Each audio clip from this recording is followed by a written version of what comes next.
I was sitting on my living room couch reading structural engineering reports when my wife Sloan walked through our front door holding another man's hand. The man behind her was Bryce Calderon, her boss, and he had the nerve to look around my house like he was already planning where to put his furniture. My name is Preston Garrett. I'm 57 years old, and I've always been the type of man who reads every contract twice. 20 years in the Navy taught me that details matter. Skip the fine print, and people die. After the service, I became a structural engineer because I believe in building things that last. Houses, bridges, marriages, or so I thought. I'd purchased this house 18 years ago with my Navy retirement money and savings from 2 decades of military discipline. A solid 4-bedroom colonial in Riverside with good bones and better potential. Previous owners had let it deteriorate, which meant I got it under market value. I saw what others missed. Original hardwood beneath worn carpet, structural integrity behind cosmetic damage, investment potential where others saw problems. My name alone on the deed, my down payment from years of careful planning, my equity built through weekend renovations and YouTube tutorials. I met Sloan Martinez 15 years ago at a veterans barbecue. She was 34 then, a sharp executive assistant with ambitions that lit up her dark eyes when she talked about climbing corporate ladders. I was 42, fresh out of the Navy, steady income, owned home, life mapped out in 5-year plans. She was drawn to my stability. I was captivated by her energy, her ability to navigate social situations that exhausted me, her dreams of reaching the executive level. Our courtship was intense. Sloan made me feel more interesting than I'd ever felt before. 16 months later, I proposed at Romano's, the Italian place where we'd had our second date. She said yes before I finished asking, tears streaming down her face, immediately calling her sister to share the news. 2 months before our wedding, I brought up the prenuptial agreement. We were having dinner at home. I'd made my mother's meatloaf recipe, Sloan's favorite, when I slid the folder across our kitchen table. She looked at it like I'd placed a dead fish between the salt and pepper shakers. "What's this?" she asked, eyebrows raised. "Just some paperwork," I replied calmly. "Protection for both of us in case anything goes wrong." Sloan laughed, actually laughed, shaking her head as she opened the folder. "You're so paranoid, Preston, but I guess that's what 20 years in the Navy does to a man," she said with an amused smile. She flipped through the pages without really reading them, pausing only at the signature lines. "This is sweet in a weird way," she continued. "You care enough about our future to worry about protecting it." I watched her sign each page, her signature flowing and confident. She didn't ask questions about specific clauses, didn't request her own lawyer to review the terms, didn't pause at the section that would matter most 15 years later. Any proven infidelity by either party immediately voids all claims to marital assets acquired before or during the marriage.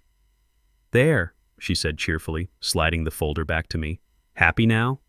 "Yes," I answered simply. "I am."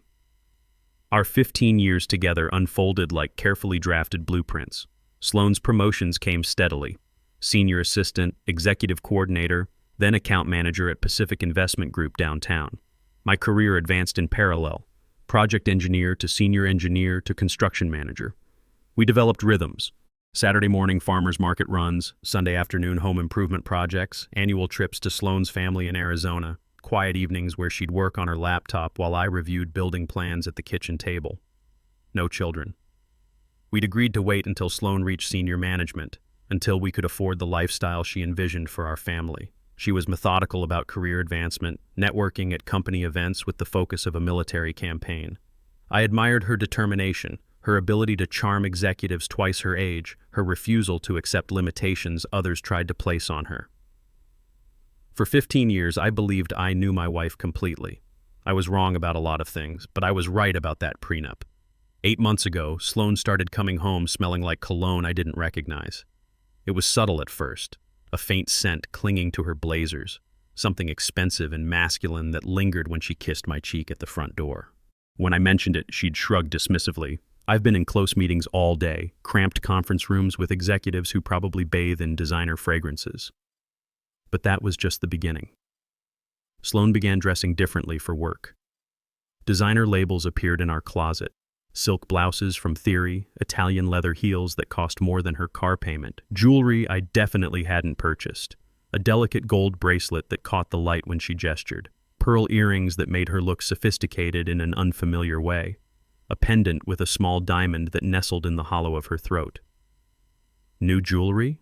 I asked one morning, watching her fasten the bracelet. "Bryce gave it to me," she replied casually, not meeting my eyes in the bathroom mirror. "Bonus for closing the Henderson account." Bryce Calderon. Her boss's name, which I'd heard maybe 5 times in 15 years of marriage, suddenly appeared in every other sentence. "Bryce needs me to review the Morrison portfolio. Bryce wants me at the client dinner Thursday. Bryce says I'm the best account manager he's ever worked with." Her voice changed when she said his name, softer, almost reverent, like she was speaking about someone who'd personally hung the stars in her sky. The late nights multiplied. Big project became her default explanation for everything. Missed dinners, canceled weekend plans, the growing distance between us that felt like watching someone slowly walk away until they disappeared completely. She'd come home after 10 p.m., claiming exhaustion, picking at the reheated meals I'd left wrapped in the refrigerator. Her phone became a fortress. New password changed without explanation. Screen always facing down during conversations. She'd take it with her to the bathroom during showers, something she'd never done in 15 years together. Notifications set to hidden so I couldn't see message previews when it buzzed on the kitchen counter. The intimacy between us died slowly, then all at once. Sloane stopped initiating physical affection, stopped reaching for my hand during movies, stopped curling against me in bed on Sunday mornings. When I tried to bridge the growing gap, she'd claim headaches or exhaustion. "I'm just so tired lately," she'd murmur, turning away from me in bed. She stopped asking about my projects, stopped laughing at my observations about coworkers, stopped caring about the small rituals we'd built over 15 years. I found myself lying awake nights, listening to her breathe beside me, feeling like a stranger had infiltrated my bed and my life. 6 months into these changes, my Navy training kicked in. Don't confront without intelligence. Don't act without a plan. Don't engage without understanding the full battlefield. I called Mason Torres on a Tuesday morning, a private investigator my lawyer buddy had recommended. 25 years experience, discretion guaranteed. We met at a downtown coffee shop during my lunch break. I slid a photo of Sloane across the small table between us, her laughing at our anniversary dinner last year, radiant and happy, looking at me like I was the only person in the world. "I think my wife is cheating," I stated matter-of-factly. "I need to know for sure." Mason studied the picture. "Work schedule? Regular patterns?" I gave him everything. Her office address, typical hours, the mysterious late meetings that happened every Tuesday and Thursday. Mason quoted his rates: $3,500 retainer, detailed reports, photo evidence if applicable.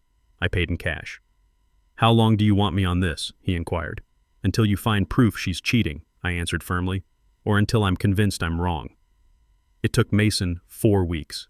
The photos arrived via encrypted email on a Thursday night while Sloane worked late again. I opened them alone in my home office, each image a systematic demolition of my marriage. Sloane and Bryce Calderon kissing in a parking garage, her hands tangled in his silver hair. Entering the Grand Plaza Hotel together, his hand possessive on her lower back. Sitting intimately close at Marcello's, the expensive Italian restaurant, his thumb stroking her wrist while she gazed at him like a lovesick teenager. I stared at the evidence for an hour, my face expressionless, my engineer's mind already shifting from grief to calculation. Then I called Avery Palmer, the best divorce attorney in the city. I didn't tell Sloane about the photos. Instead, I started installing cameras in every room of our house. If Bryce Calderon wanted to destroy my marriage, I'd make sure the whole world watched it happen. The 3 weeks following Mason's report were the most controlled performance of my life. Every morning, I woke beside Sloane, kissed her forehead, asked about her day with the same gentle concern I'd shown for 15 years. Every evening, I listened to her elaborate lies about demanding clients and urgent projects, nodding sympathetically while calculating her financial exposure. Behind the scenes, I worked with Avery Palmer to build an airtight case. The prenuptial agreement had been drafted by Morrison, Klein & Associates 15 years ago, one of the city's top family law firms. Every clause was enforceable, every contingency legally sound. "This is bulletproof," Avery declared, sliding the prenup back across her mahogany desk. Your wife will walk away with exactly what she brought into the marriage, her personal belongings and that Toyota Camry. Everything else stays with you. I filed for divorce 3 weeks after receiving Mason's evidence. Avery cited irreconcilable differences in the public filing but attached the adultery evidence in sealed court documents. The court date was set for 90 days out. Sloan wouldn't be served papers for another month. Strategic timing, Avery recommended, to prevent her from hiding assets or preparing a defense. During this window, I installed a comprehensive security system throughout our house. High-definition cameras in the living room, kitchen, hallway, and front entrance. Cloud-based storage with motion activation and real-time streaming to my phone. When the security technician asked about the extensive coverage, I explained casually, "There have been some break-ins in the neighborhood lately." "Smart thinking," he replied, not knowing how smart it really was. I documented our marital assets with obsessive detail.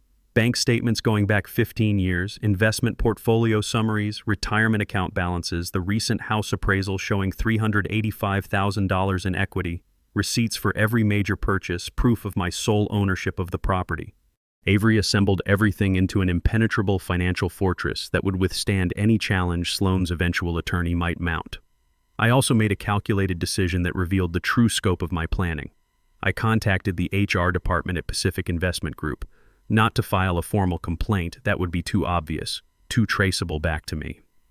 Instead, I had Mason send an anonymous tip about potential ethics violations involving senior management and subordinate staff, suggesting they might want to investigate Bryce Calderon's professional conduct with certain employees. Investment firms live in terror of liability lawsuits, sexual harassment claims, preferential treatment allegations. HR departments at firms like Pacific don't ignore anonymous tips. They investigate them with the paranoia of people whose bonuses depend on avoiding scandals. During this preparation phase, I felt oddly calm, almost clinical. Grief would come later, I told myself. For now, I was back in the Navy solving a complex tactical problem. Variables, constraints, optimization, finding the most efficient path to the desired outcome. The difference was the stakes weren't a mission grade, they were my entire life. I spent my evenings in the home office reviewing divorce paperwork and surveillance reports while Sloan worked late with her lover 20 floors above downtown. The irony wasn't lost on me. She was building her new life while I was systematically dismantling the old one, and neither of us knew what the other was doing. One evening, exactly 4 weeks after I filed for divorce, Sloan walked through our front door holding Bryce Calderon's hand. He'd come to my house to claim my wife. He had no idea he was walking into a trap. I recognized Bryce immediately from Mason's photographs. 6 feet 1 inch, broad shoulders, filling an expensive charcoal suit, salt and pepper hair styled with the precision of a man who'd never been told no. He surveyed my living room with barely concealed contempt, like a real estate developer touring a property he was considering demolishing. "Can I help you?" I asked calmly, setting down my engineering journal. Bryce laughed, and walked deeper into my living room without invitation. His confidence was staggering, the arrogance of a man accustomed to taking whatever he wanted simply by wanting it. "Actually, yeah," he replied with condescending amusement. "I'm here to talk to you about Sloan." He sat on my couch, spread his arms across the back cushions like he already owned the furniture, and delivered his speech with the casual cruelty of someone who'd clearly rehearsed these words. "Look, Preston," he continued, "we both know this marriage has run its course. Sloan deserves better than whatever this is." He gestured dismissively at our home, at me, at 15 years of shared life. "And I'm here to do the right thing. I'm asking you to let her go cleanly. No hard feelings." Sloan stood beside him, chin raised, trying to project confidence, but her eyes betraying nervousness. She'd worn her best dress for this occasion, the black one I'd bought her for our anniversary dinner 3 years ago. The symbolism felt intentional. "It's time we stopped pretending, Preston," she added, her voice carrying forced maturity. "You and I have been over for a while. We both know it." I let them finish their prepared presentation. Then I stood, walked to the kitchen where I'd prepared a manila envelope that morning and returned. I dropped it on the coffee table between them with a heavy thud that echoed in the sudden silence. "What's that?" Sloan asked, her confidence cracking like ice under pressure.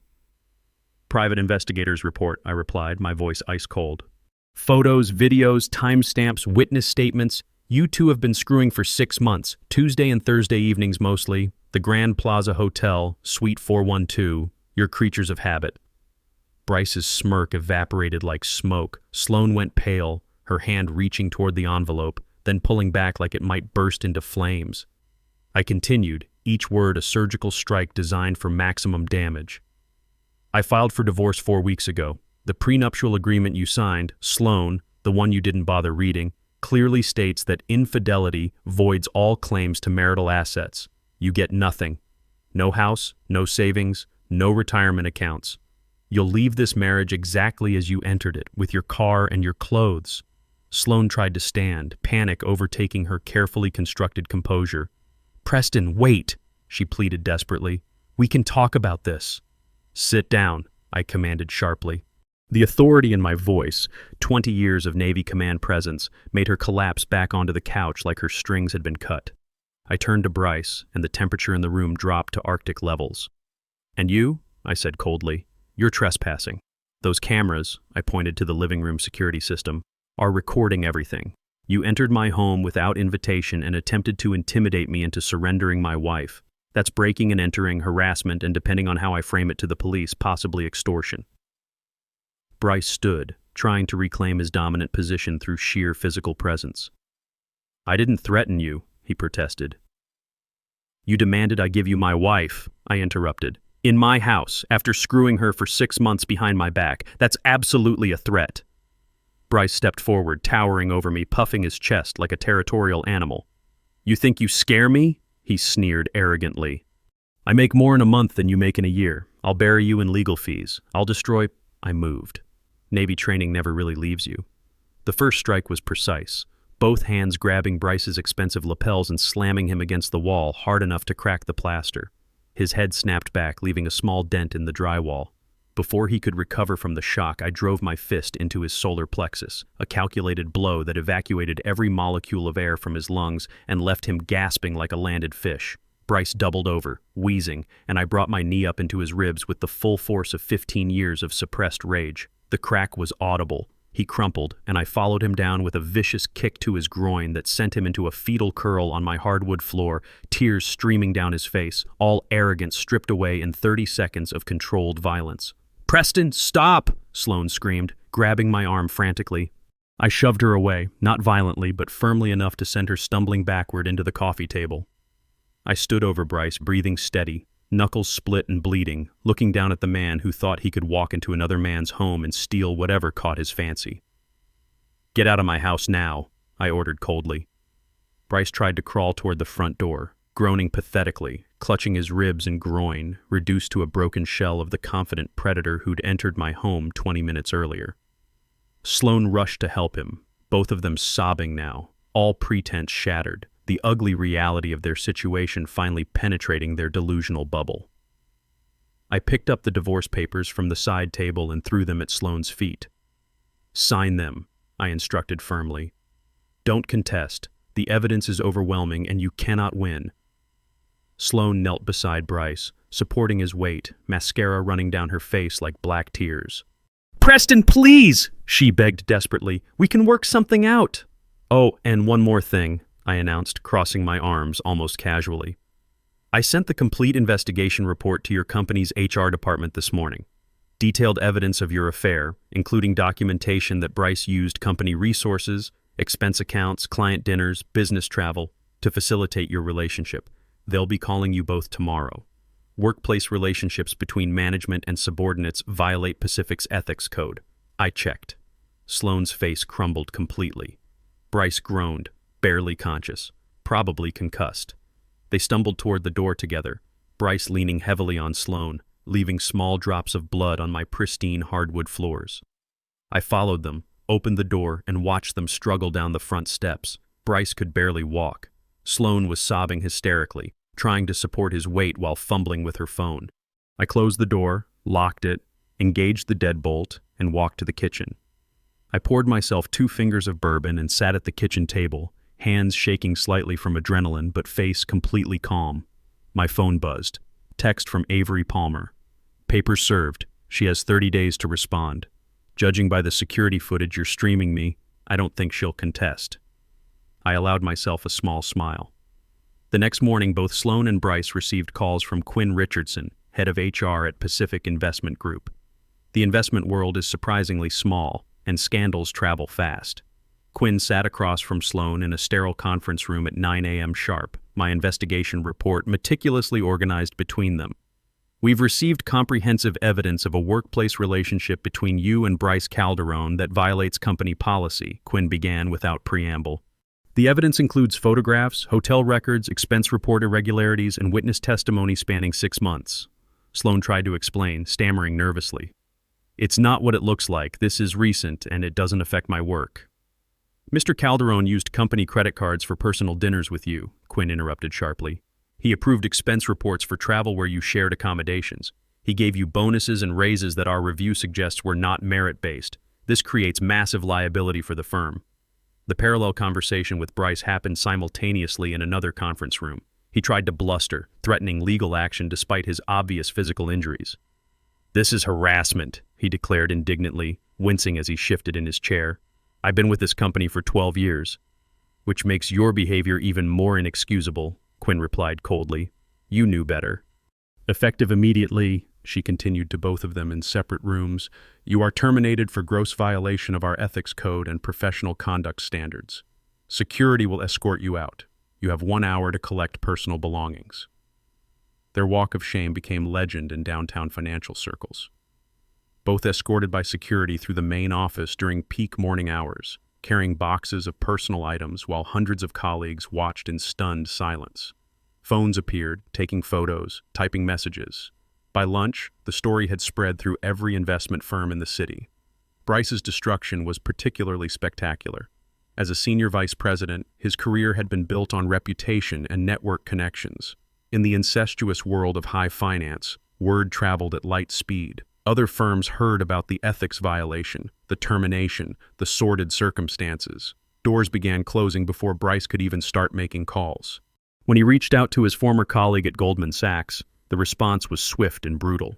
"Sorry, Bryce, but we can't take that kind of risk," his contact explained awkwardly. "You understand." My divorce proceeded with mechanical efficiency. Avery filed motions, presented irrefutable evidence, and Sloan's court-appointed attorney, an overworked public defender she could barely afford without her Pacific salary, advised her not to contest. "The prenup is airtight," he told her during their brief consultation, shaking his head. "The photographic evidence is overwhelming. You will lose, and fighting will only cost you money you don't have."